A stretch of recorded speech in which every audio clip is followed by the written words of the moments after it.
Diaries of a Madman. By What Must I Do? Chapter 133. Short Cooldown. As soon as I got to the ship, I had Spike send word to Celestia that we were coming so she could tell Twilight and her pals to be ready to bounce as soon as we arrived. We had already spent far too much time in Canterlot and I really didn't feel like getting sucked into more stupid bullshit. I didn't have time to get a response from Celestia before I got snuggled by Taya. That was a worthy distraction, so I wasn't too upset about it. I had a feeling I knew what Celestia would say anyway. So down we went, into the depths of depravity. Namely, my room. Right when I was starting to make Taya squirm adorably, by rubbing her cute little belly, of course, Flo rudely barged in. Taya barely had time to push my hand away before Flo washed over both of us, absorbing us in a strange, watery hug. So is this gonna be your thing? I sighed when my mouth was clear. Yes, Flo happily replied, gently patting me on the head with a small tendril of water. So, are you going to introduce us properly?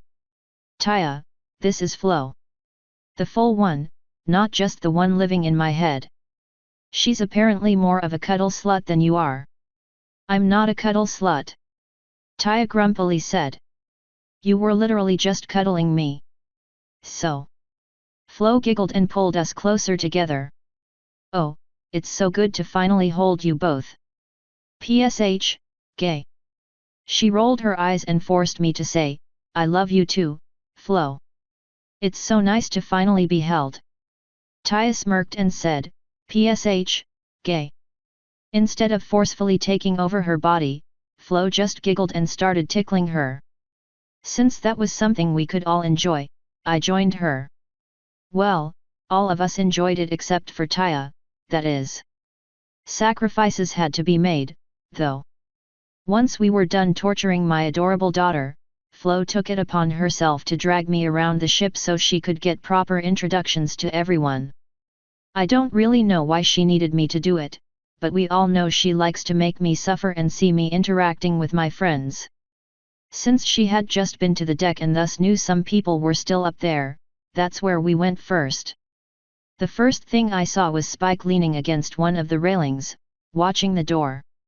As soon as he saw me, he started walking over, holding a scrap of paper. The princess sent a response, he said when he got close enough. I figured she would. I quickly read over it. Basically, she said it was cool and she'd have the girls ready in Canterlot when we got there, but that she needed to talk with me before we left. Good. When I looked back up, he was uneasily looking over my shoulder. Spike, this is Flo. She's the one that's been living in my head for a while. Oh. Well, I need to go, Nav. He started to back up, but Flo shot a tendril over my shoulder and grabbed his arm, making him flinch and squeeze his eyes shut. I am not Brooke, Spike, she gently said, slowly moving closer. I am a friend to all life, not just the life I consider important. I don't ask you to forgive Brooke, but I do ask that you not fear us all because of what she did. By the time she finished, she was pretty close to him. That argument didn't seem to be having a great effect, so I walked through her to stand between them. She's telling the truth, Spike. She's been in me for a while now, and I know she wouldn't hurt someone that didn't deserve it. If you don't trust her, trust me. Well. Besides, Brooke didn't even hurt you. She just threatened to kill you if we didn't act like a couple. And that wasn't so bad, I guess. I dunno, it's just. When are we gonna find an elemental that isn't creepy or made of water? Aren't there, like, 100 elements? Why do we have to keep finding the ones that are dangerous to dragons? That one actually stumped me. Flo said, we're elementals, not elements. We represent the 4 basic elemental effects in the world: water, air, earth, and fire. You should not expect to meet a walking chunk of barium. Oh. I was wondering where water was on that table Twilight gave me. God damn it, Spike. We'll work on the fires after we get the waters, I said. Probably. Besides, what about Eri? She isn't dangerous to dragons. Spike shivered. She's creepy. She touches me in places. So did Doppel. Not these places. Some questions are better left unasked. Oh. Well, yeah. We'll probably be getting some fires soonish, I guess. Either way, the only water elemental you need to be afraid of is Brooke, and even then, you need to remember that you can just evaporate her wet ass. I can. Dude, the bitch is made of water. You're made of dragon. He chuckled. I mean, I'd prefer you not evaporating her just yet, but if it becomes necessary, you most definitely can. The same is also true of Flo, but you would very quickly come to regret that decision. Neither of us are above spanking you. You might hurt your hand. I'm also not above getting the Naga to spank you. His eyes went wide. Yeah. Or maybe letting Eri play with you some more. He shivered again. You're a dragon, Spike. There's not much that should make you afraid. Worry about Brooke, not the others. And even then, I doubt Brooke would hurt you without what she thought was a good reason. Yeah, I guess. So yeah, this is Flo. She'd be willing to touch you in all the right ways, if you ask nicely. Flo shot forward and absorbed me so I couldn't say or hear anything else. They said a few things until I decided enough was enough and stuck my head back out of her chest just in time to hear Spike asked, "So you know everything she's thinking?" "I ain't know she," I said. "And yes. I pulled the rest of myself out of Flo. And you ain't never gonna learn none of it, neither." When I started that last part, he started counting on his claws. "That's 4 negatives? Don't those all cancel out? Now look here, you skanky-ass little hoe." Flo decided to cover my mouth again, because she doesn't believe in properly expressing oneself. "I know what Nav is thinking and feeling as he thinks or feels it, yes. I know everything he knows, including things he has told no one else. I know all that he is ashamed of, all that he fears, and all that he worries over. I know his greatest prides, his bravest moments, and his moments of triumph. I know him as no other ever could, and love him with all my power because of it, even though I know he hates me for it at times."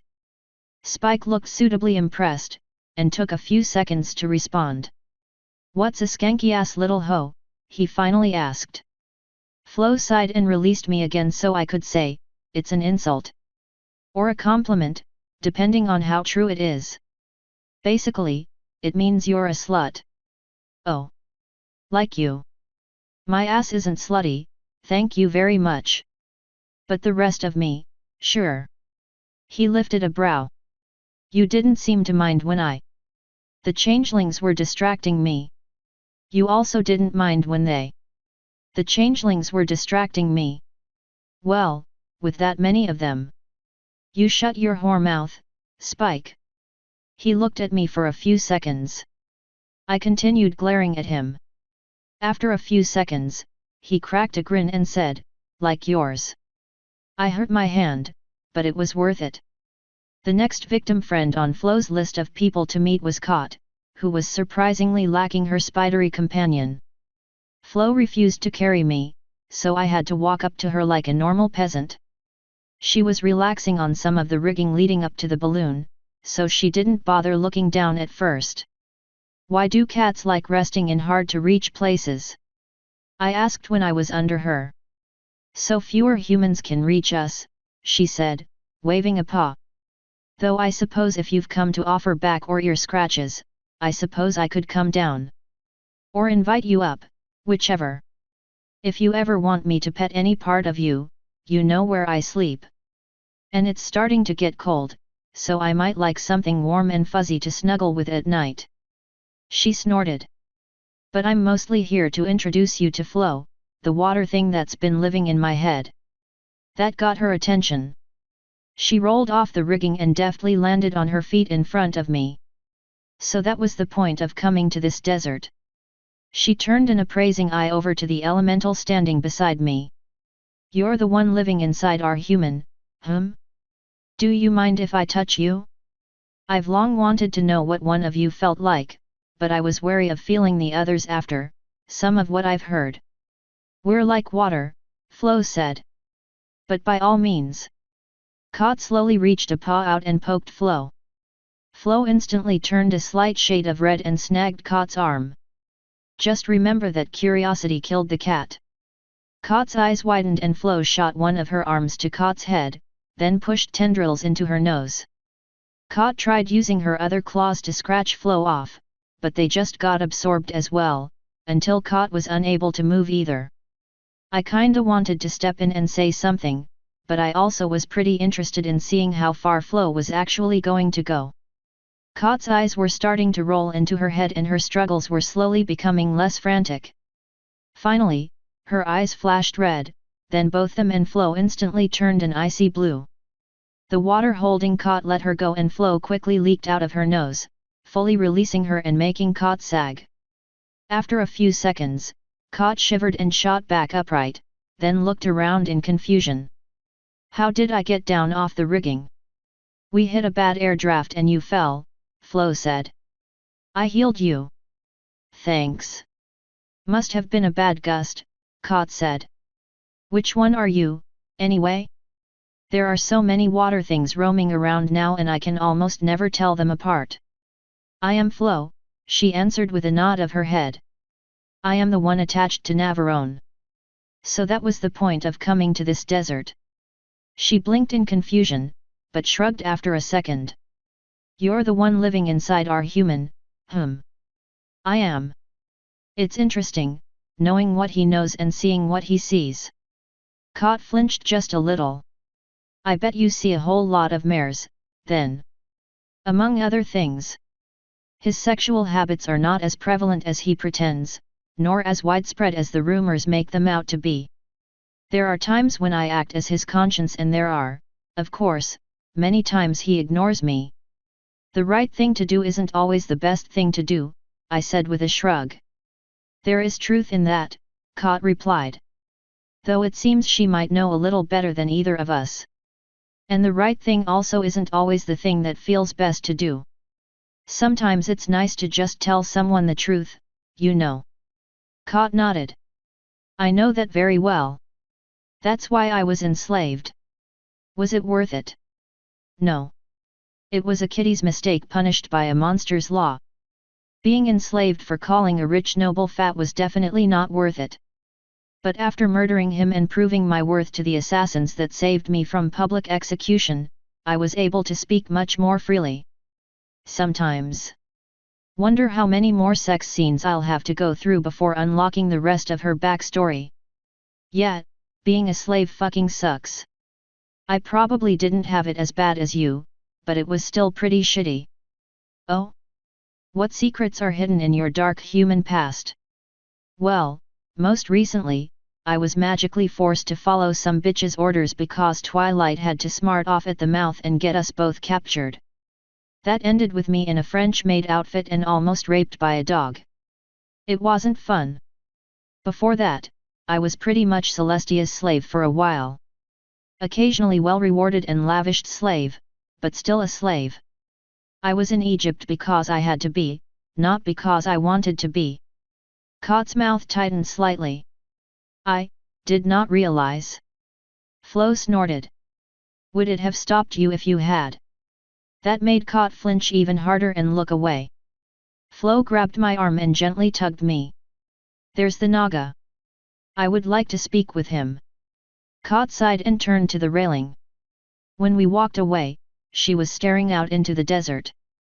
So what did you do to her? I quietly asked when we were a few meters away. Nothing that will hurt her. Physically. That didn't stop me from wanting to know, but I had a feeling she wasn't about to tell me. And we were getting closer to Ames anyway, so even if she ever would tell me, it could wait. The Naga was actually conversing with Jack, who was apparently taking a much-needed break from Athena. One of them heard me walking up and they both stopped whatever they were discussing to watch us come closer. So you're finally back from the dark den, Ames said. I take it you found what you were looking for. This is her, I said, poking my watery leash holder. Her name is Flo. She's been living in my head and making me say and do stupid things for a while. Flo elbowed me. Nav likes blaming me for his mistakes. Really, I'm the only reason he ever does anything smart. Jack snorted. Then you must not stay very busy. Ouch, my feelings. The wee lass has a decent head on her shoulders. Sometimes. When she cares to use it. Dude, why are you still calling me a chick? That shit's old. I've seen you when you weren't in nothing more than your knickers, girly. If that body's a human male, I doubt that I'm half human. I dunno care what your mind is. You look like a lass, so I'll call you a lass. This big fella here shares the sentiment, I'm sure. He clapped the naga on the shoulder. Ames grit his teeth. You have the mind of a warrior, Nav. But your body is that of a female. Of that, there is no doubt. Even with your reputation. You will not be allowed to marry one of our females when we return to the clan. Though I doubt there would be any young warriors who would fight for your hand, either. I've had my fill of cold, fishy genitals anyway. That bitch was nasty, like eating 3-day-old sushi. The three of us with heartbeats shivered at the thought. But like, F.O. Rizzle, I'm a bitch slap the next one of y'all motherfuckers that acts like I'm a chick. Ames and Jack shared a short look. Flo giggled and said, she's just PMSing. So apparently, you can smack a water elemental's head off. The orgasm she gave me for doing it was an unfair punishment, though. And not letting me go change my panties immediately afterwards was even worse. When we were both recovered, easier for her, since her head popped right back out of her body as the water I slapped away reabsorbed into her, we started heading back down below. There was no one else on the deck that she really cared all too much to meet. Gilda wouldn't have cared, the captain had already met her, most of the crew and soldiers were annoyed by the elementals pestering them about becoming hosts, and everyone else was below decks. We did, however, run into Doppel when we were heading down. She winced slightly when she saw me. Something wrong? I asked. Not particularly, she slowly said, eyeing me up and down. I see you, spent a lot of time with Queen Chrysalis. Well, yet. I was advising her. Doppel shook her head. You don't understand, Nav. I've never seen any of the changelings in her harem this covered in her pheromones. Most drones probably couldn't tell you apart from her if you were both standing side by side. To changelings, that's a sign of a married couple. Hey! I'm going to go take a very long shower. No way in hell am I going to go into Canterlot smelling like bug queen musk. That's probably a good idea, master. But you should probably take at least one shower before we get back to Canterlot anyway, since it'll take a few days. Yeah. Oh, and by the way, this is Flo. She's the one that's been living in my head and the reason we even came here. Doppel smiled and bowed slightly. Any friend of my master is a mistress to me. Especially if she's been living in him. Flo chuckled and said, we've become very acquainted already, my pretty little pet bug. You might not know it, but I've explored every inch of you already. And I'd always be happy to do so again. Doppel actually blushed. Master, what have you let her do to me? I shrugged and said, anything she wanted. I let her take over occasionally so she can have some fun. And what fun it was, Flo breathed, reaching a tendril out to caress Doppel. If Nav's going to take a shower, perhaps we can spend some quality time together. Doppel eyed the tendril before quickly nodding. I think I might like that, Flo. Flo smiled and moved in to absorb all of Doppel's body, who just let it happen. Before her head could be completely submerged, Flo said, please, call me mistress. And just like that, Flo started ferrying Doppel right back down the stairs. Jesus Christ, I really did pervert you. Maybe. Or maybe I just like the sound of a woman with all her holes stuffed. Is that an offer? No, you just get to watch. I like making you suffer. Well, until you deserve to be punished. Bitch. Skank. All things told, it was a nice shower, but I really missed the size of the ones in the Changeling Palace. Tiny little cabin bathrooms are hell. The big meeting thing convened the next day in our war room. It involved me, Brooke, Watcher, Gord, Flo, and Zakora. In the middle of the room was a table with a large world map that was missing a lot more than it should have been. How are we flying? I asked as soon as we were all in place. Gord nodded and said, it would take a lot of doing to pull us out of the air. We're flying straight and true, no issues at all. Still set on provisions. We'll check again when we get to Canterlot and get anything we might need while we're there. Excellent. Now, this is Flo. She's the one we came to get. Watcher and Gord nodded at her. I don't guess they thought any words were necessary, since they kinda sorta already met. With Flo out of the ground, there's just one more left. I assume we have a location? I asked, looking at Brooke. We do. It is, in part, why I asked Zakora to join us. We are going into Africa, a place that is, in this cycle, thoroughly unmapped. We are able to direct the ship straight toward our sister, but we don't know what we'll find once we get there. We also don't know how long it will take for us to excavate to the point of freeing her. That said, we know that we waters will be fully capable of freeing her without assistance, assuming the lack of previous mining attempts and any booby traps from the element of chaos. How? Gord asked. Brooke's head tilted slightly. Given eons, unguided water can shape the planet. Given seconds, guided water can shape a parcel of it. We would not risk cutting through rock where there is already a mine, but if it is undisturbed land, we will cut through it ourselves. At least there's that, I said. We're still left with a problem, though. What's there and on the way there, and is it safe? Zakora. She stepped up and studied our map. After seeing how woefully lacking it is, she shook her head sadly. There are many tribes and cultures in my homeland.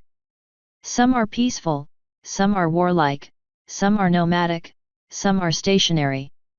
I can guide us around hostile villages and to friendly villages, but nomads are nomads. Each is led by some manner of shaman. Some are more skilled than others. I can guard us against most of what we will face. I looked over to Watcher. He said, perhaps you're forgetting that we're in a flying boat. Is there anything dangerous that can fly? Because we can just fly high and none of their magic would affect us anyway. Zakora wryly smiled. And perhaps you forget, my dear, that you seek to enter my homeland. Do you remember why my land is so unexplored by you ponies? It took a second, but Gord finally flinched and growled, I remember. We used that damn place as a port dozens of times and my magic never worked right there. Our zebra nodded. Right you are. Your pony magic is fickle in my home. Perhaps your boat can fly there. But perhaps it cannot. How much of its flight is magic and how much of it is science? Watcher shook his head. How did I never hear about this? Nav, isn't Taya from Egypt? Did she ever mention it? Dude, she didn't even know how to do magic until I brought her back to Equestria. But the old king guy that we deposed was collecting unicorns. Maybe it's only fucked in Lower Africa. Perhaps, Zakora said with a shrug. But it will do what you want just as often as it will backfire. Would you risk flying into it, knowing your unicorn crew would be unable to use their magic to keep themselves in the air should an emergency arise? Or spend the entire time wondering if the magic in your ship will fail? She shook her head. If we want to go into my homeland, it will be on hoof. Not quite, Brooke said. Our sister would not have strayed far from water. Rivers do change the landscape, but we could likely follow one into the continent and get close to where she was. Close enough for my sisters and I to safely leave the ship to reach her ourselves. Gord, is the ship equipped to float down a river? I asked. Depends on how deep it is, he answered. But even without our magic, we can likely use the balloon to raise our boat out of the water enough to keep it moving forward, no matter how shallow the water becomes. I just wouldn't trust it too far above the ground, in case something goes wrong. Watcher. He shook his head. I don't like it, sir. This place is unexplored for a reason. Brooke, can your sisters leave us at the coast and go inland themselves?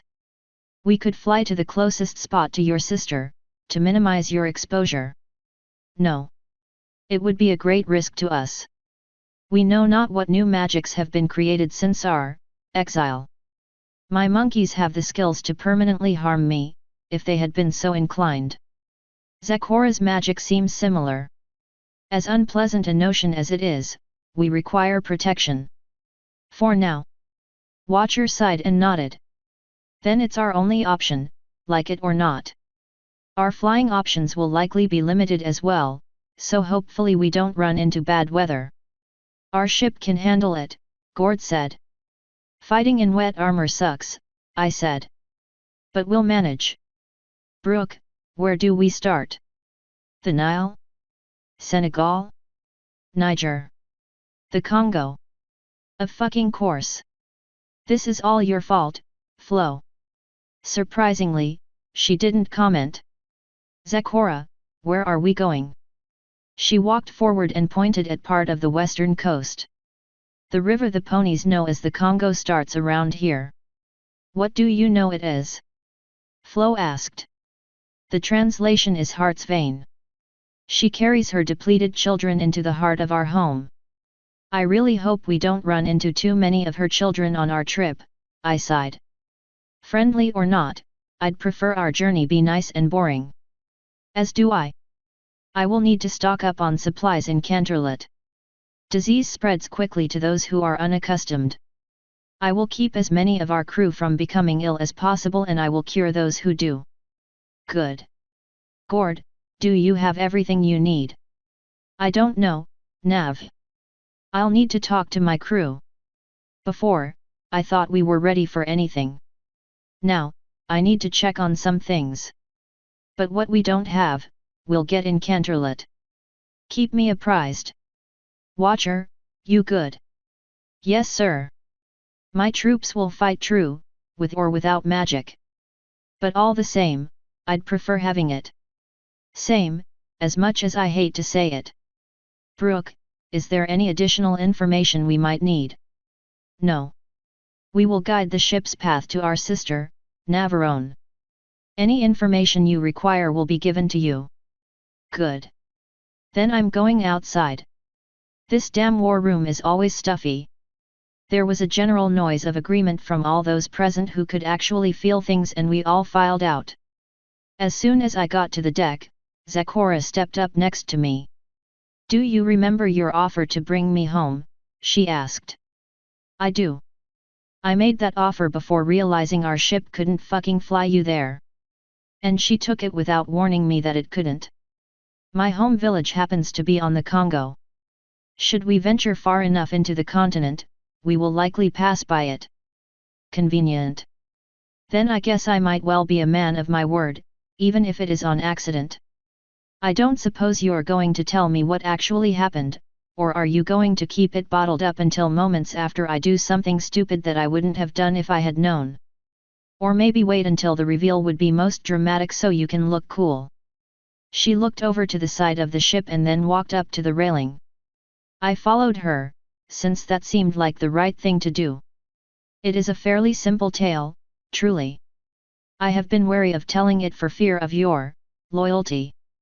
I'm loyal to my friends, Zakora. No throne or country. There are times I wonder about the rest of the crew, though. I share the same concerns. That is why I have so far kept my silence. The one who displaced me was a pony trader named Pertz. He convinced my village that he was a demigod and had them cast me out when I tried to prove he was a liar. Flo, do I live in a shitty TV show? Be honest. She didn't reply. What a dick. Are we gonna deep six his ass? We are going to do nothing to his behind. I am going to disprove his claims of godhood the hard way. With your assistance, my people will not be able to deny me. Well, I mean, do you really want to go back? They kinda kicked your ass to the curb for no real reason. I have grown in my travels. I no longer feel the need to act as their shaman. But even though they exiled me, I still cannot bear to think of them following an abusive, insane pony. If my presence is required after he is banished, I will consider staying. Otherwise, I am content as I am. Cool. I'd much rather have you here than with them, anyway. Why did you think this would cause a loyalty issue? She grimaced. Pertz told me he was a royal trader sent from Canterlot. At the time, I did not know what that meant. Later, I realized he was probably in my land under Celestia's authority. I question whether the crew would support me if they knew that. TCH. If they don't, I'll put that dickwad under myself. It wouldn't be the best solution, but I bet it would work. As a last resort, perhaps. But now you know my past. Are you content? Not really, but I know enough about your issues in the Congo to not really worry about it anymore. I can get you drunk to learn more about the rest of your history. And perhaps in doing so, reveal more about your own, you mysterious being from the past. Nah, man. Chicks dig a mysterious past. I can't tell anyone, or I stop being interesting. She snorted. I don't need your judgment. Perhaps fillies enjoy mystery. Proper mares prefer knowing their partner won't up and leave them. Of course a woman would say that. But you gotta realize, women don't know what they want. If they did, they'd probably be horrified. She shook her head. You have so little faith in us. Well, most chicks haven't really given me a reason to have faith. Luna was literally insane and couldn't decide if she wanted me as a pet or a lover. Chrysalis is just about the same way, minus the completely psychopathic part. Celestia definitely seems to prefer me as the lover, but there was that whole thing a while back when she pretty much made me a slave. Pinky's insane, Twilight's creepy, Kot's a murderous rapist, Doppel's a total slut, Gilda's. I quickly looked up and saw a cat-like tail twisting down from one of the masts and decided against saying that, Gilda. Taya has all kinds of things wrong in her mind. Don't even get me started on Flo's crazy ass. Bitches just be trippin'. That list is far from all-inclusive. It seems that you picked the examples that most support your hypothesis and disregarded the rest. And it seems to me that you're also trippin'. I'm sorry you have to hear this from me, Zakora, but I'm afraid you also don't know what you want. She closed her eyes and shook her head sadly. There's no cure, sadly. You'll have to learn to live with it. She face-hoofed. At least you can finally fit in with all the popular girls. I bet Rarity would love to talk fashion with you. She decided to walk away. Typical woman. Always running when they start losing. There are times I wonder about you, Flo said in my head. There are times I wonder about me, too, I quietly replied. Sometime during the next day, when I finally had some time to just chill in my room by myself, I was interrupted by one of the more annoying and unwanted members of my crew. He was definitely living up to his namesake, smiling from ear to ear when he let himself in without knocking. What do you want, Smiles? I sighed, already tired of dealing with him. I wanted to thank you for introducing me to Brayburn. That was an awfully fun trip. Yet. I bet it would have been better if they let you finish. His smile faltered slightly. Yet. That's kinda why I stopped by. Ice and I got to thinking and we came up with what could be a mutually beneficial arrangement. Let me stop you right there. If the next words out of your mouth involve the two of us having sex, I'm going to do awful things to you that aren't sexy at all. And that got his smile back to its normal size. I don't think that's true at all, ma'am. After all the times you've threatened me, you've almost never actually hurt me. True, true. I might not. But she will. He managed to look back in time for Flo to completely envelope his lower half.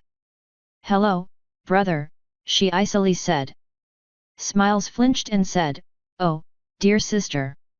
How may I assist you? My human has repeatedly made his desires, or rather, the lack thereof, clear to your pony. If you or this Smiles character continues to bother Nav, I will make sure your host regrets it.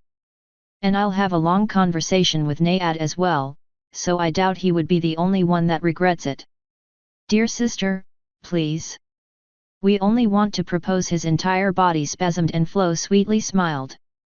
That's precisely what you were proposing to do to him, was it not? Well. Put Smiles back in control. He is my host, not his. Body jerked again and Flo tilted her head slightly. Ice coughed and said, As you wish. Smiles jerked and looked down at where Flo was holding the back end of his body. What are you? Exactly what you want to do to someone else. That's fair, is it not? Flo asked. That's not. This is exactly what you did to Navarone, she hissed, leaning in closer. And if you even think about doing it again, I will find you and make you just like one of your old Canterlet toys. All you'll think about is finding a stallion to play with you, just like all you want to do now is find one to play with. You are going to leave Navarone alone. You will not try to sleep with him. You will stick to your hooves or ice. Am I understood? Smiles quickly nodded. Yes, ma'am. Now pee please. Flo's eyes narrowed and she pulled away from his body, making him sag.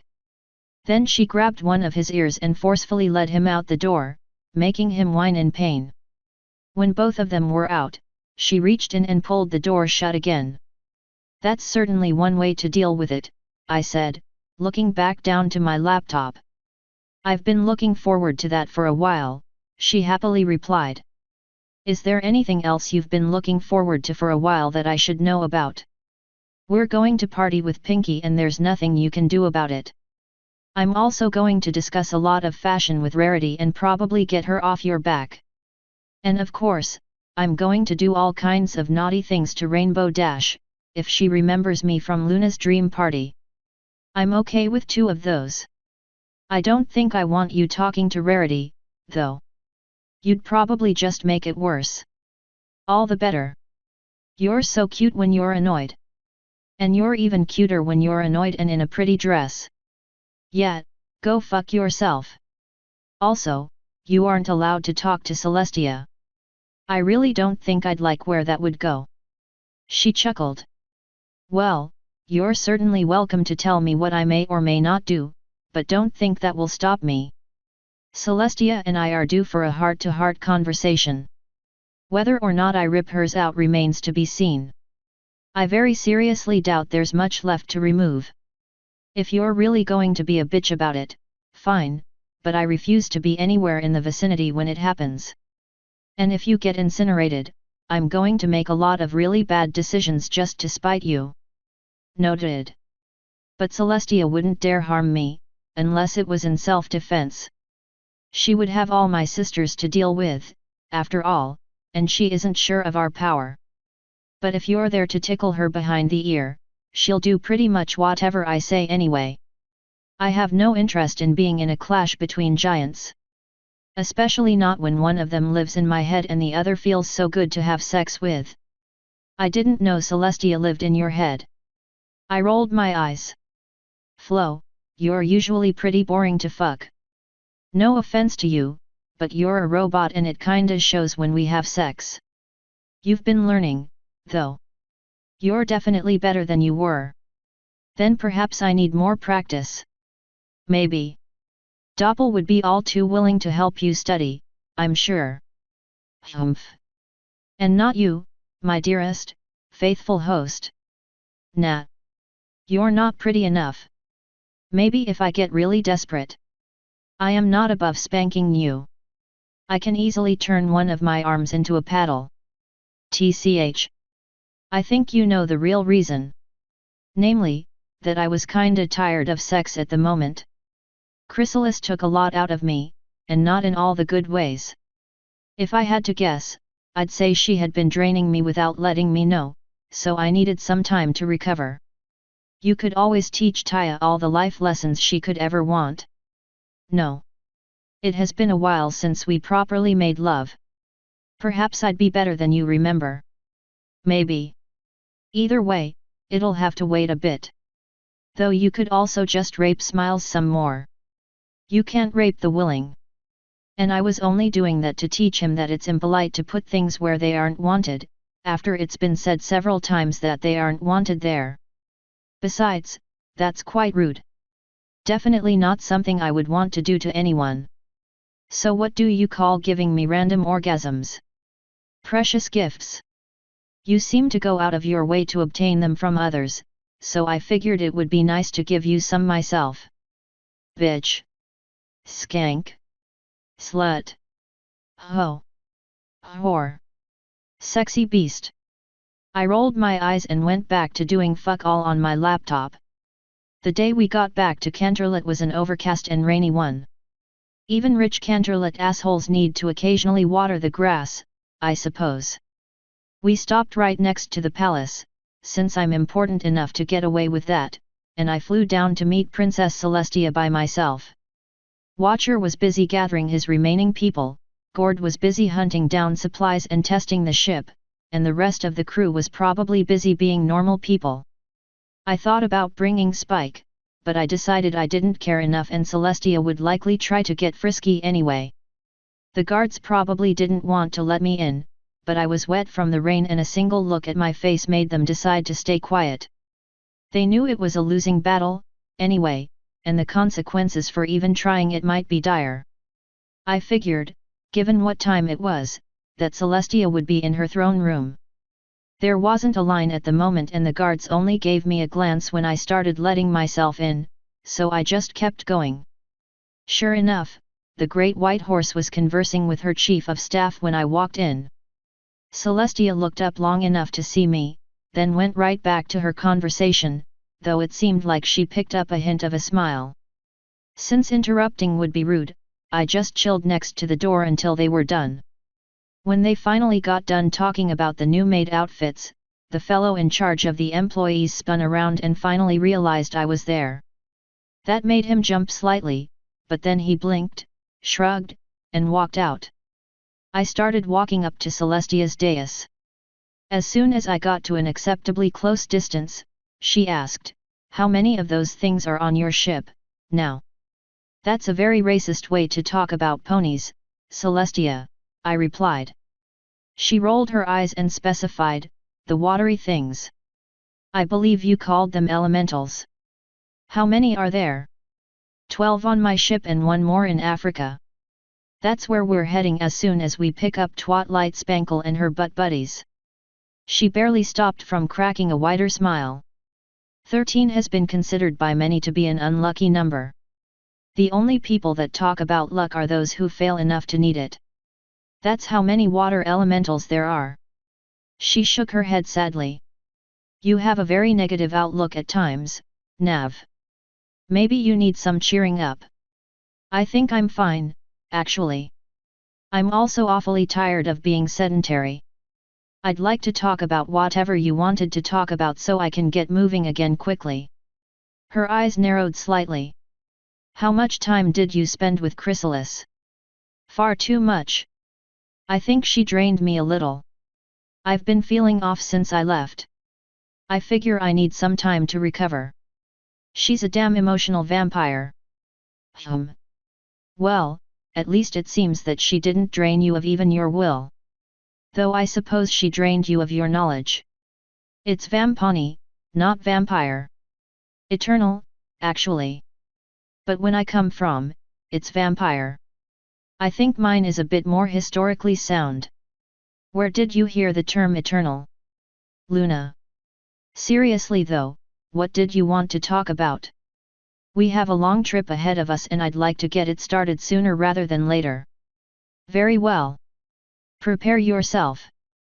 Her horn lit up before I could do anything and we teleported onto a dark rain cloud. It was on the top layer of clouds, so we only felt its coolness instead of the wet from the rain. There. Much more private. She happily laid herself down and snuggled into the cloud. I crossed my arms. She sighed and used magic to make me sit down in front of her. Doesn't that feel more comfy? Look, I'm pretty emotionally dead right now and I'm really not in the mood for the bullshit cutesy crap you do with your ponies to try to seem harmless. What do you want to talk about? The smile on her face disappeared. One of my royal traders in Africa went missing several years ago. Let me stop you right there. His name is Pertz and he went down the Congo to look for ivory. She frowned. Close. Pertz was not sent to look for ivory, however. How do you know of him? Celestia, you read Heart of Darkness after I rewrote it. His name in the book was not Pertz. Alright, here's the dealio. Zecora was a shaman that got exiled from her home village after this Pertz guy showed up and made the zebras there think he was a god or something. She wants us to go there and oust the douche. I suppose you want me to bring him back. You suppose correctly. His last shipment was around a year ago and all missives have stopped. I want to know why and I want him back in Equestria. Especially if he's been acting as a god. I want to bring the light of civilization to Africa, not drown them in superstitions. That's racist as fuck, but I don't even care. I'll try to bring this dickwad out, but no promises. My promise to Zecora is more important than any responsibility you might think I have to you. That is fair, Nav. She is part of your crew and I assume this is the condition she laid upon you to join you. Sorta. First she wanted me to help cure her of rapping all the time. Celestia shook her head. Nav, we have hooves. We rap against everything we walk upon. If I could feel anything right now, it would be an intense burning hatred.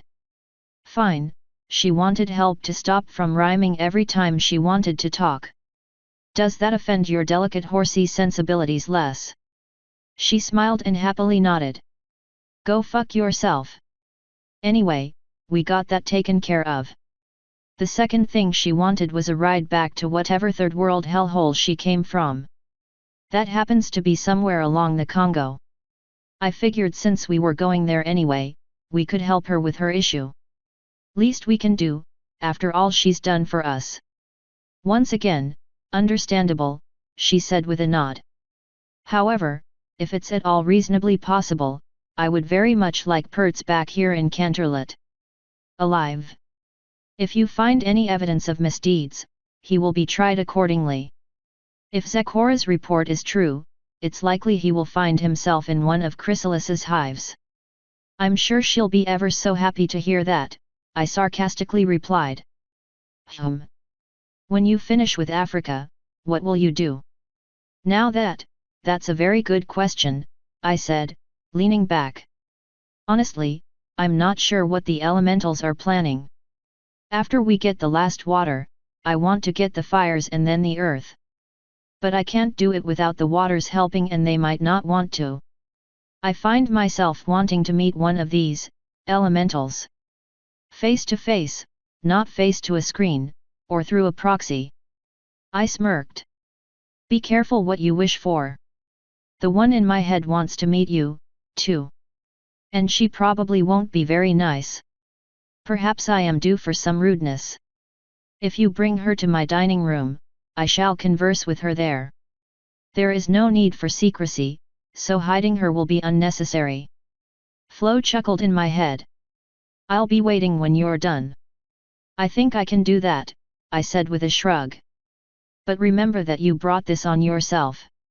And I am not mediating this meeting. You're gonna get the full, unadulterated Flo. And she will get me. I don't expect you to make an attempt to rein her in. The one and only time Flo and I have taken time to converse, it was very interesting. Yeah, I bet you aren't used to being told off by someone old enough to make you feel like a child. She smirked. It has been a while since some pony could make me feel like a filly.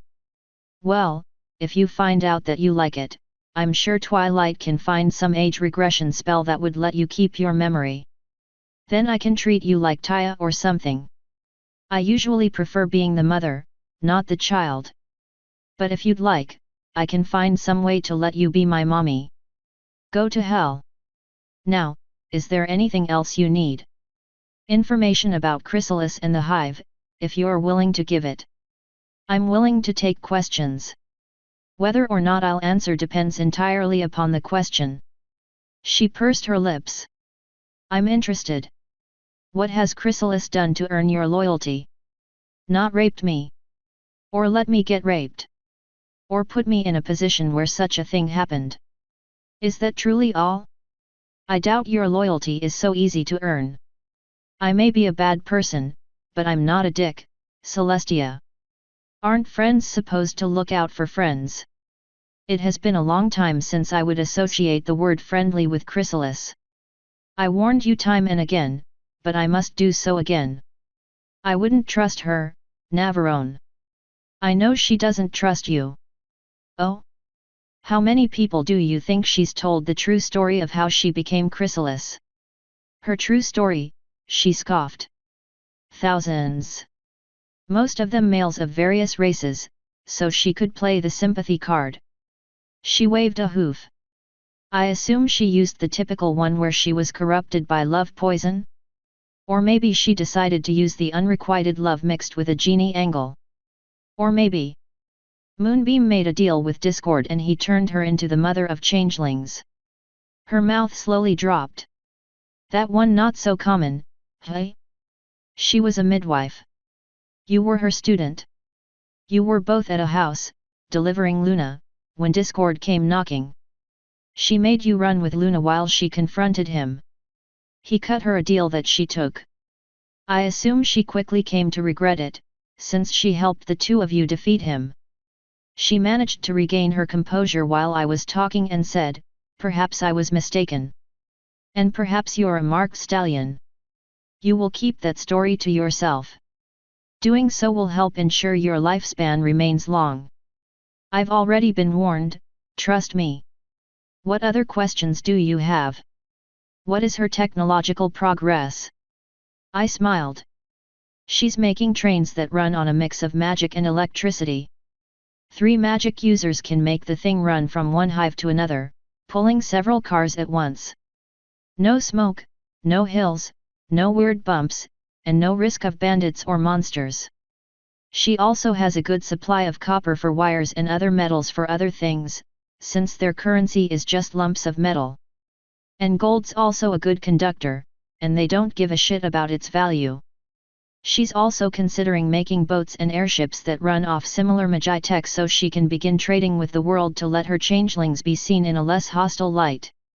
The hives are also lit up with electrical light. She didn't look all too happy about a lot of that. I see. And would you happen to know how this engine of hers works?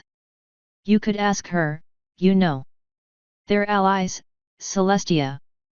That was a yes or no question, Nav. Then yes. I'm just saying. You two could get married to really cement it.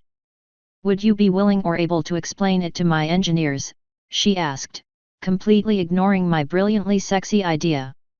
No, but I'd be willing and able to explain it to you. I don't like your asshole engineers. They don't like you, either. Very well, then. Explain it to me like I'm 5. Where's your mommy and daddy, little one? Do you need me to help you find them? She grabbed some cloud with magic and smacked me with it. All right, you have 2 electromagnets on rods around a central axis with metal interspaced evenly between them. Use a little magic to power them and they'll start spinning. That spin will generate electricity that'll be used to power the train. Do it on a large enough scale and you'll be set. I see. If it's so simple, I wonder why my engineers haven't managed to discover it. Probably because they don't like you, they don't like me, and they really don't want to be working for you. Or because their minds work on a different level. Or because there are only 2 of them and probably hundreds of changelings. Do note that this is only something I happened to see while I was there. I have no idea what else they might be doing. I was acting as Chrysalis's advisor and this wasn't very high on her list of priorities at the time. It might be time to pay one of her hives a personal visit. She has been a visitor at my palace and at my parties several times recently, so perhaps she would allow it. I kinda doubt she's ever in too much of a hurry to come visit you. But you know, whatevs. You do you, man. She lifted an eyebrow for a moment before saying, be wary of what you say, Navarone. You have fans in Canterlot. And elsewhere. A few of them have already begun mimicking some of your speech patterns. I'd wager it won't be too long before some of your colloquialisms are used in everyday speech, even among regular ponies. Cry me a river. You got any other questions? On what did you advise her? I imagine she has considerably more experience than you. Why would she want your assistance? This and that. I'm not certain she'd want me discussing her reasons for using me. Very well. Did anything of note happen while you were in the hive? 2 things, both weird. I ran into a very strange creature made of mushrooms while I was helping changelings clear an area for copper. She spoke to me like I was a very strange creature made of trees. When I explained that the changelings were going to destroy her mushroom copse, she decided to leave and explore. I see. I did not realize there were still Madramontes roaming the world. Or that there were some made out of mushrooms rather than trees. That is certainly a thing of interest and possibly one of concern, but I will deal with it should the need ever arise. What's a Madramonte? She sighed. A guardian of nature. They usually enroot themselves in a forest and guard it. My sister and I have had issues in the past with a few of them. She actually befriended one of them long ago, but they lost touch in the ravages of time. Neat. The other thing of note is more personal. Chrysalis took me to where the changelings lay there dead to rest and some kind of evil spirit tried luring me to my death. I'm still very much haunted and it seems they can partially control my body through Ava. I'm thinking I might need to talk to a very powerful necromancer to help me. Or a very powerful lich. But they are few and far between, these days. My sister and I made sure of that. I'm willing to bet Groger's up and kicking. She flinched very slightly. If he is in Tartarus. Necromancy is an evil magic, Navarone. There's no such thing as magic that is evil. Magic is neither good nor evil. Its morality depends entirely upon its use. As a magic user, I can safely say you are incorrect. There are dark things in this world, Nav. Binding your soul into an object so you can never be destroyed is evil. Raising the dead and unleashing them upon innocents is evil. Destroying an entire continent's ecosystem in some mad attempt to make ponies leave the area around your base is evil. She shook her head. If your only choices are living with this spirit or finding something like Groger to assist you, I'd say your only choice would be living with it. Living with it will likely mean dying because of it. But I am in no hurry to go to Tartarus to find Groger. I'm still looking for alternate solutions. Something just has to be done or it might well kill me. And worse, condemn my soul to join hers, locked in some prison for all eternity. That is, not an ideal scenario. No fucking kiddin'. I am hesitant to do this, but I believe she is ready. I also believe a well-rounded education is very important, even if it delves into things that are unwise to explore. I will grant Twilight the use of a few forbidden texts, on the condition that you watch her carefully. And if she conducts any experiments into necromancy, I want her supervised by a soldier. With luck, she'll be able to eventually help you in removing your dark spirit. Do you really think she'd want to? That's some pretty dark shit, Celestia. Yes, I do. She was quite pleased with learning the smattering of dark magic I taught her before sending her to the Crystal Empire. It's a dangerous line she will be treading, but I trust that with the help of you and her other friends, she will stay true. Whatevs. I guess if she can get this damn thing out of me, it'll work. Now, any other questions? 1. Would you perhaps be interested in a little roll in the clouds, so to say? No. Besides, as funny as it would be, I kinda don't want our fluids leaking into the clouds and then down on Canterlot. True enough, I suppose. I shall teleport us back to the castle, then. Twilight and her friends are ready to go on my word. When we get below, lead Flo to my dining hall and then I shall send her and Twilight to the ship when we are done with our discourse. Flo's already waiting for you. Remember, she's in my head. Very well. I will have every pony on your ship when we are done with our talk. Before she teleported us down, she quickly leaned in and kissed me. After a few seconds, she pulled away with a smile. It's good to see you again, Navi.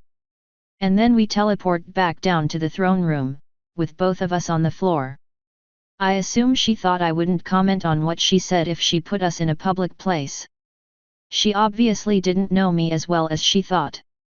Don't call me that, son butt. Both of the guards flinched and glared at me. Celestia smirked as we both stood. I think it sounds cute. Do you think we should obtain a stallion's opinion? No, I think you should go fuck yourself. Anyway, She gagged me with magic and turned to the guards. Don't you think Navi is a cute nickname? My mouth might have been forced shut, but she didn't stop the rest of me from moving. I turned and stared at the guards with the dullest expression I could, and then loudly popped my knuckles. It seemed my suspicion was correct. Both the guards nervously gulped.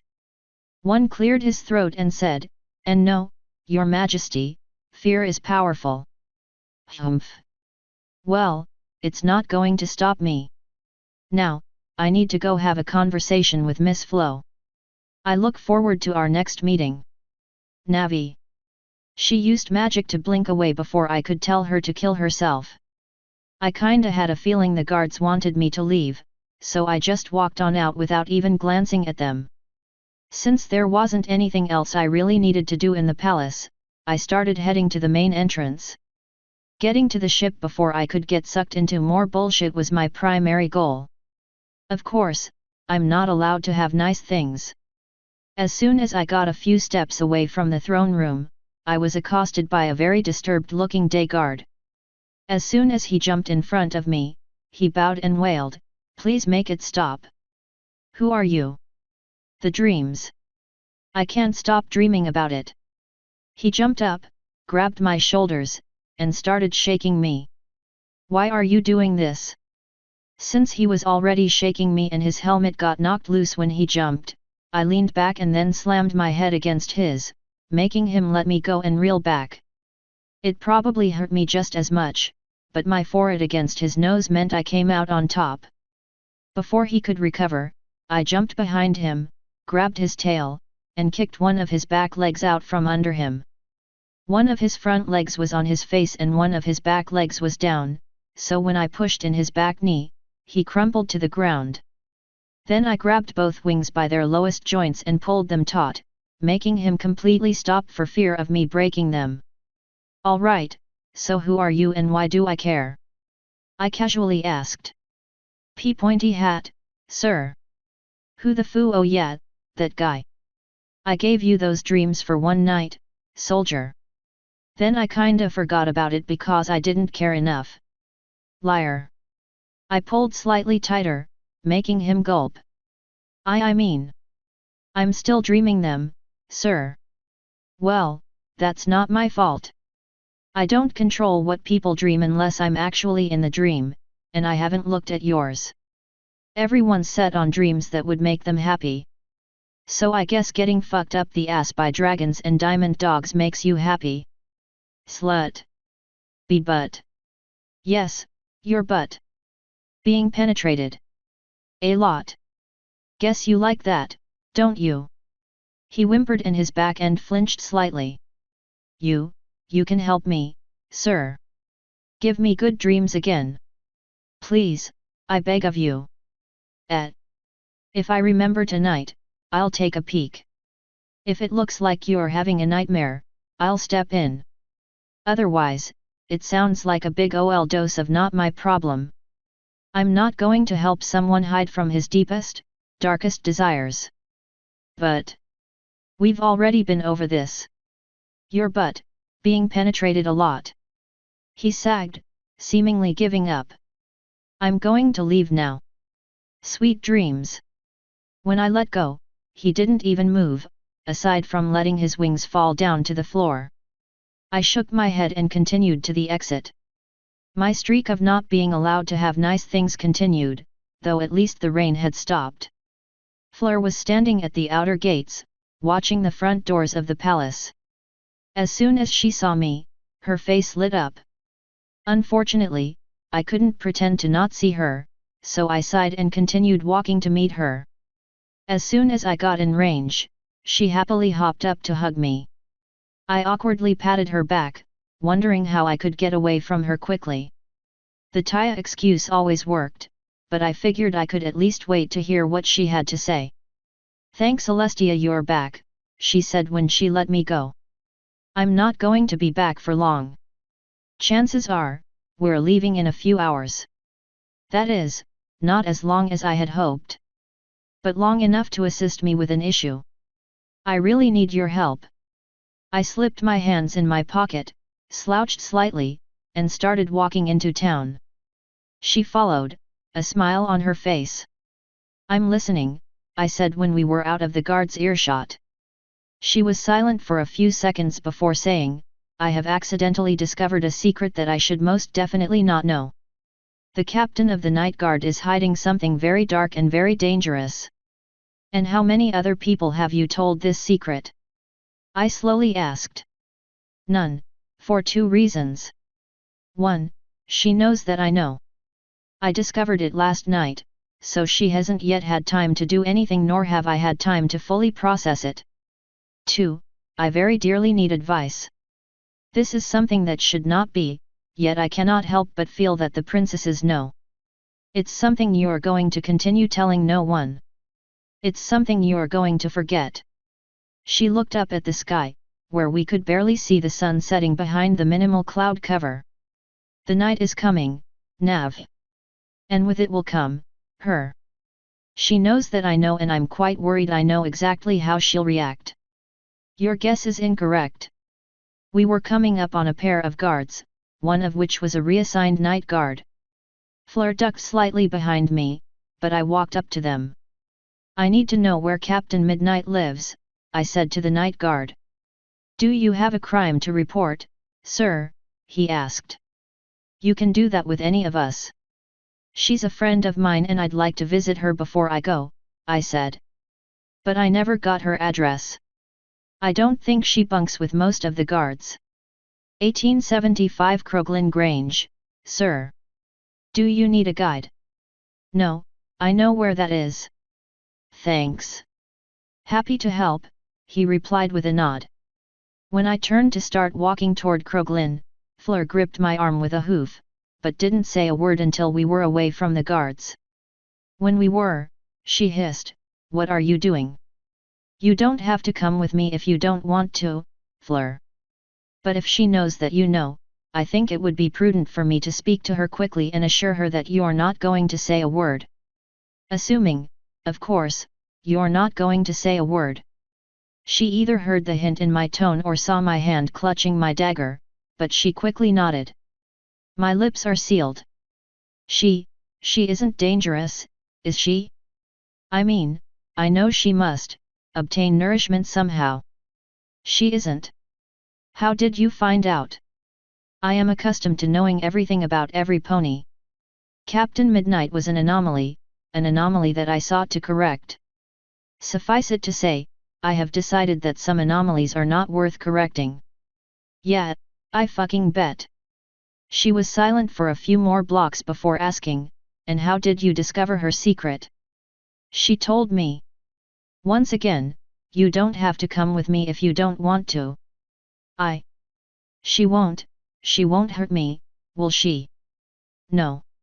She'd have to go through me first. From the way she smiled, I'm pretty sure she thought I would be willing to put myself in harm's way to save her. I would be doing it to protect Blossom. But I suppose protecting Fleur would be a bonus, or whatever. I very highly doubt it will come to that, though. I wasn't on my period, so Blossom wouldn't be smelling fresh blood. Hopefully that meant she wouldn't go berserk. I certainly hope not. I'd hate for either of you to get hurt on my behalf. Then maybe you shouldn't have been sticking your nose where it didn't belong. She may be very skilled and have some interesting abilities, but I'm just as skilled in other areas. It would definitely be an interesting fight. One that would make me regret leaving my sword on the ship. At least that made her shut up. When we got to Blossom's creepy-ass house at the end of a creepy-ass street, we found a single very well-armored night guard standing directly in front of her door. He saluted as soon as he saw me. "I don't recognize that insignia," I said, looking his armor over. "It's not night guard and it's not day guard." His badge was an eagle, strangely enough. "I am a member of the Death Watch, sir," he calmly said, lowering his salute. "We normally never leave Tartarus. My presence was requested here by Princess Luna, before she fell. Do you trail Captain Midnight, or just guard her home?" "Her home? Is she currently in there?" "Yes." "Cool. Am I allowed in?" "You are. Your companion is not, unless I am given approval by Captain Midnight. The only order I have for you is to not enter her inner sanctum without being invited, Navarone. I will put this trust in you. It's a trust I won't abuse. Fleur, wait here. Or go home." "I shall remain here, Nav. Knowing this business is over with will be very comforting." The guard stepped back and pushed the door open for me, then moved aside so I could enter. To save him some trouble, I pushed it shut behind me and pretty quickly regretted it. My weird eyes can see pretty well in the dark, but this place was nearly pitch black. The only thing stopping me from having a panic attack about being back in the bunker was the presence of two small cracks of light that framed a sealed skylight. It didn't help that the entire place smelled somewhat moldy. It gave me enough light to barely see around the entrance room. It was unsurprisingly bare. The floor was some kind of hardwood and seemed to creak with every step. Two dusty couches sat next to each other in one of the corners. If I had to guess, I'd say neither had been used in a while. A single bare coffee table sat between them. One of the walls had what looked like some kind of mirror, but I could see several glints from the floor in front of it that told me the thing was shattered onto the floor. Against another wall was a table with something on it. I couldn't identify it from where I was, so I walked over and picked it up. It was some kind of stick. A very hard stick. I don't know what its purpose was, but one end was very sharp. The door slowly eased open behind me while I was contemplating it. Around its midway point, the thing let out a creak and I whirled around, automatically lifting the stick up in defense. Blossom's bright eyes opened as wide as they could when she saw me holding that thing. "By the night, she sent you." "What?" She backed up a step and almost slammed the door shut, but then closed her eyes and quietly walked into the room. I ask that you give me a chance, Navarone. Let me go to Tartarus. I will do it willingly. You don't have to kill me. I can still serve." I blinked a few times and then looked at what I was holding. It was a wooden stake, perfect for plunging into a vampire. When I realized that, I quickly put it back on the table behind me. "I won't fight you," she said, opening her eyes again. "I just ask that if you do choose to kill me, please make it quick. I'm not here to hurt you, Blossom. And I'm not here to take you to Tartarus, either. Are you here to help me escape? I won't run from it, Nav. This is my due. Fleur found out your secret. I'm the only one she's told. And I'm the only one she's going to tell. I'm here now to tell you that it's been taken care of and that you don't need to hurt her. She blinked. Fleur, didn't tell anyone? But I thought. She tells everyone everything.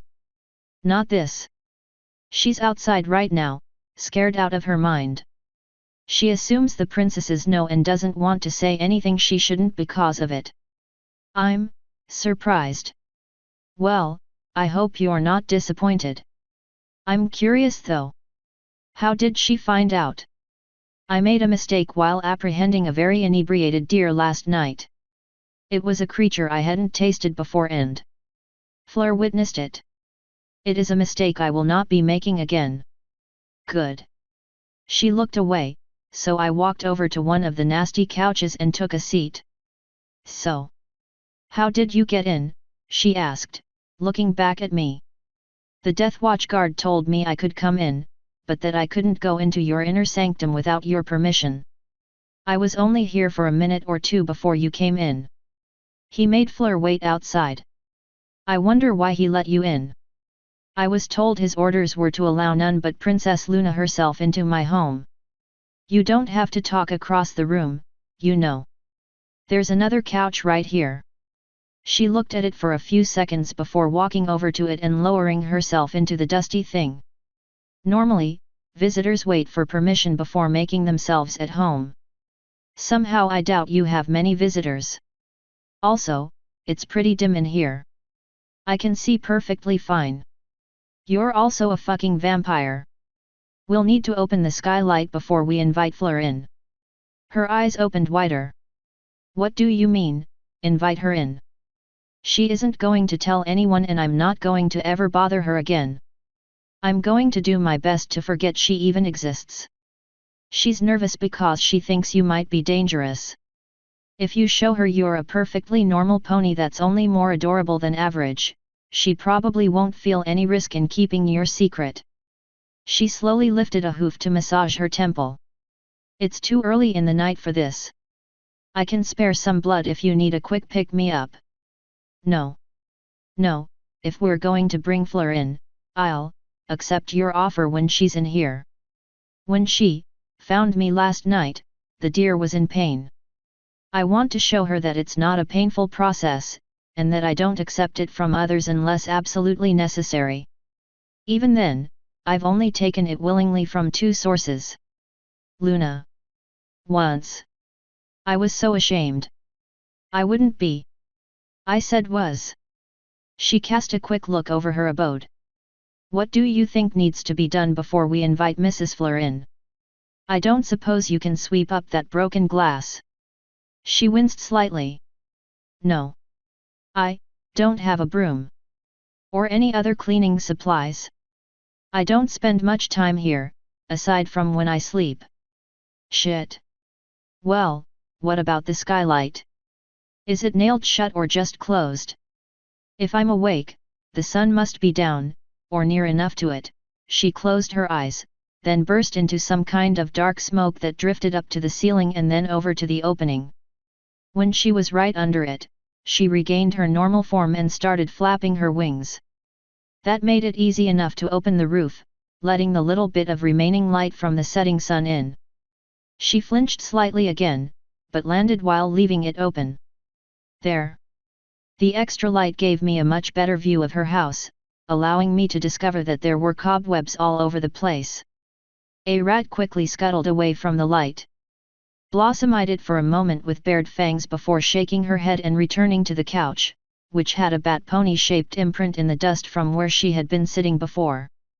She paid it no mind and fell right back into the imprint, sending up a small cloud of dust. Next time I come to Canterlot, I'm bringing Doppel and we're cleaning your house, I said. No, you're not. Can you think of anything else I might need to do before greeting this awful mare? Well, do you have any flowers or anything? We could put them on the table. Or maybe put one in your hair. She gave me a very dour look. I may technically be dead, but I know I do not stink. That's not what I... Whatever. Without taking a lot of time to clean this place, I guess we're pretty much done. I'm not sure we can convince Fleur you're entirely normal, but at least we can make her realize you're mostly harmless. But you're probably going to have to tell the guard to let her in. She nodded and stood. Should I be nervous? Nah. Fleur won't tell anyone no matter what happens.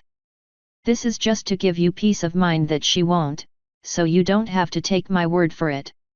She rolled her eyes and walked over to the door. When she got there, she took a short moment to compose herself before opening it. The guard was still standing in front of it, with a very nervous Fleur looking like she was wondering whether or not she should just go. She may enter, Blossom quietly said. If she would like. The guard stepped aside without a word. Fleur gulped, took a deep breath, and joined us in the musty house. I saw her nose immediately scrunch at the slightly moldy smell, but she didn't say a word about it. Blossom slowly pushed the door closed behind her, making Fleur flinch. No need to just stand there, I said, patting the couch next to me. I had conveniently set to where I would act as a sort of buffer between Blossom and Fleur, so neither would have to worry about the other. Make yourself at home, Blossom dully said as she walked back to her couch, not even sparing Fleur a glance. Fleur eyed the couch with no small distaste, but sat next to me anyway. Thank you for your hospitality, she replied, almost managing to hide the disgust in her tone. I shook my head. Cut the crap, Fleur. We all know this place is filthy. We all know you're terrified. She can probably hear your heart beating and I can definitely feel you clutching onto my arm. You can't actually do that, can you? Fleur asked, eyeing the captain. I can, but not because you're afraid. Normally, it's a dull thump that I put in the back of my mind to let me know where everyone is. I can never hear Nav's. But yours. Right now, it sounds like you just ran a marathon. Then, it's true. It really is. You're one of them. Blossom looked away. She is, I said. And that secret is going to stay quiet. If she was dangerous, neither of the princesses would have let her stay as the captain of the night guards. Fleur gulped again and nervously said, You didn't see her last night, Nav. She. Dear Celestia, she. I made a mistake, Blossom said, locking her eyes with Fleur's, making the mare flinch. It is not usually a painful process. Nor is it a process I usually use on something living. Most of my nourishment comes from blood donations. I can subsist off a single bag a night. However, sometimes there are fewer donations available than others, and I must make do. And sometimes when I do, accidents happen. Fleur still looked pretty conflicted, so I started talking. She's fed off me before, Fleur.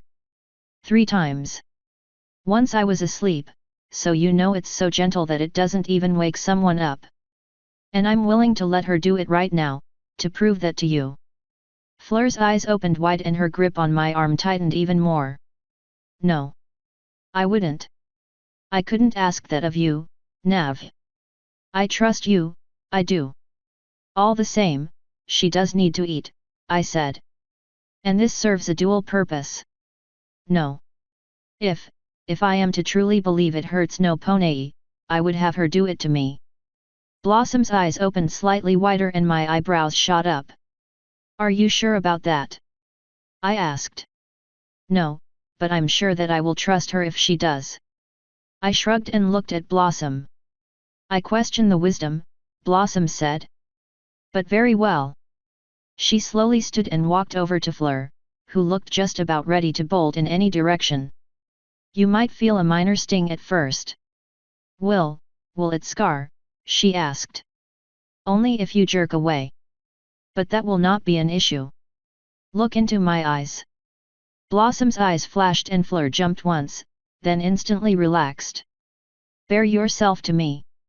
Fleur lifted her head and leaned in further, pushing her neck toward Blossom. She leaned in and licked the area around the carotid for a few seconds before quickly thrusting her fangs in. Fleur didn't even flinch. Her eyes were closed and she had a small smile on her face. After a few very long seconds, Blossom removed her fangs and began licking Fleur's neck again. To my wonderment, the wounds quickly sealed shut, looking like she had never even been hurt. One of my hands went unbidden to my throat, where Blossom has visited 3 times. Of course, I couldn't even feel the bumps from what should have been small scars. When the captain finally pulled away, Fleur sagged and then leaned onto me. I held her up, of course. It didn't take her too long to recover. When she did, she lifted a trembling hoof to her neck, trying to feel for blood. She pulled it away clean. What? How did? My spit has healing properties, Blossom said as she sat back down. You have some blood on your chin, I said, pointing at my own. Fleur gripped onto me again as Blossom extended her weird vampire tongue to lick it off. All right, so was it painless? I asked. Yes. Strangely calming, in fact. All right, cool. And are you still afraid of our adorable knight captain? Blossom sighed. Why do you keep calling me adorable, Nav? You know I'm a killing machine and even more of a predator than you are. Doesn't change the fact that you're a cutie pie, I said, reaching out to bop her nose. She bore it with a resigned stoicism, though that didn't stop her from glaring at me. Fleur finally smiled. No, I don't think I'm afraid anymore. You have different needs, but if what you said about getting blood from donations is true, then I don't believe you make a habit of harming any pony. Especially if those you take live donations from feel so calm when you do it. I do have a question, though. If your curse is such a non-issue, why is it secret? Blossom grimaced and looked away. I didn't know the actual answer for that, but I could take a few guesses. Before Fleur could backpedal out of politeness, I said, so no one would be encouraged to bother her. You wouldn't believe how many fetishists want to experience new things. I know that from experience. Sleeping with a vampire would be one hell of a new thing. She also doesn't want anyone coming to her begging to be made into a vampire. And of course, I'm illegal, Blossom said, rudely cutting me off. Undead are banned in Equestria. Even the sapient undead. I'm not even supposed to be in Equestria, let alone be the captain of the guard. Fleur smiled even wider. I'm actually happy knowing that the guard captain is a tireless vampony. Well, now that I know you better. I'm sure you have all manner of useful skills and powers you can use to protect every pony. Blossom blinked. And Navi is right, you know. You really are quite cute. I bet we could fix your dark reputation up quickly if you let me help. No. Fleur flinched at the outburst. Blossom seemed to withdraw into the couch slightly before shaking her head. No. I must spend as little time as possible around normal ponies. None of them can ever know. They already know you have fangs, dear. If you just spend some time around them, I'm sure you can make several friends. And then it won't matter as much if your secret ever got out, because they'd be there to help and defend you. I don't know if a vampire can go any more pale, but Blossom might have managed it. Her eyes quickly went to mine for support. I shrugged and said, up to you. But the last time I was here, you mentioned how your social life was dead. Ponies are extremely social creatures, but you have no one to talk to. Having a few friends would be good for you. Fleur would be able to introduce you to the people in Canterlot worth being friends with. Not for their power, but for their personalities. So if all you want out of this is Fleur's assurance that she'll stay silent, you have it and we'll leave. But if you want an improvement to this, I waved my hand around her room, encompassing the lonely, dark mess. Then Fleur can help you. And I'll leave. Because unfortunately, I do kinda need to go. I think Flo was keeping me awake. Otherwise, I'd probably have fallen asleep on that nasty couch already. Blossom bit her lip and slowly looked around the room. Attending one party won't hurt you, will it? Fleur asked. Many of my companions have expressed an interest in meeting you face to face. You're usually very absent at the royal parties. I suppose one wouldn't hurt, Midnight finally said. Cool, I said, standing. I'm gonna head out, then. I'll see you both the next time I'm in Canterlot. Of course, that was Fleur's cue to jump up and hug me, since that's just the kind of person she is. When she let go, I absent-mindedly brushed off the dust from her coat that got onto my shirt. I'm looking forward to it, she said with her typical smile. And sorry about the dust. I suppose I'll need to take a shower before bed. Yeah. See you, Blossom. May the shadows shroud you, Nav. And, thank you. Creepy as fuck. And no problem. With that, I finally started leaving that nasty fucking house. Before I could close the door, I heard Fleur say, "Now, what kind of cute dress should we get you?" As much as I wanted to hear where that particular conversation was going, I really did need to get back. The Death Watch guard paid me no mind at all as I walked away from the house and then jumped into the air. By the time I got to the ship, I really should have been in bed. Flo wasn't back yet and neither were the girls, so thankfully they weren't waiting on me. Most of the guards were on deck, either staring out at Canterlot and talking or training. Gord was up near the wheelhouse, so I landed next to him. "Anything happening?" I asked. "No sir." "Why do you smell like must and mold?" "Because I just got out of a tomb." "Weird, long story that also isn't important. As soon as everyone gets aboard, cast off." Aye. "Are you heading to bed?" "Oh yeah. I should have been there at least half an hour ago, but people in Canterlot are so needy. If anything big comes up, handle it. If anything you can't handle comes up, you better be prepared to hit me with an energy spell to wake me up." "I know. Good night for now, Nav. See you in the mornin'." None of the guards were all that interested in talking and no one else was between me and my bed, so I just got to my room, locked the door, stripped out of those nasty fucking clothes, and fell into the mostly uncomfortable bed. "Flo, you better not get yourself killed. We're having an extremely civil conversation. Assuming you consider extreme passive aggression and very veiled threats civil. It's the basis of civilization, so sure I guess. Have fun or whatever." With that, she finally let me fall asleep. Though of course, I immediately beheld her again anyway. "Want to go torment a day guard?" Happily. Just like that, we entered the dream world and began searching for that pointy hat fellow. "Are we bad people?" I asked as I gazed upon his red dream. She waited until I gently peeled it open to answer. "Yes. Of course, he was dreaming about stallions. Not that it was my fault, of course. I meant what I said, I really only did mess with him once. But that's because I only had to do it once. Every night after that, he did it for me. I'm okay with that." "Me too." Since we were both fine with being terrible people, I went on to find other dreams to play with.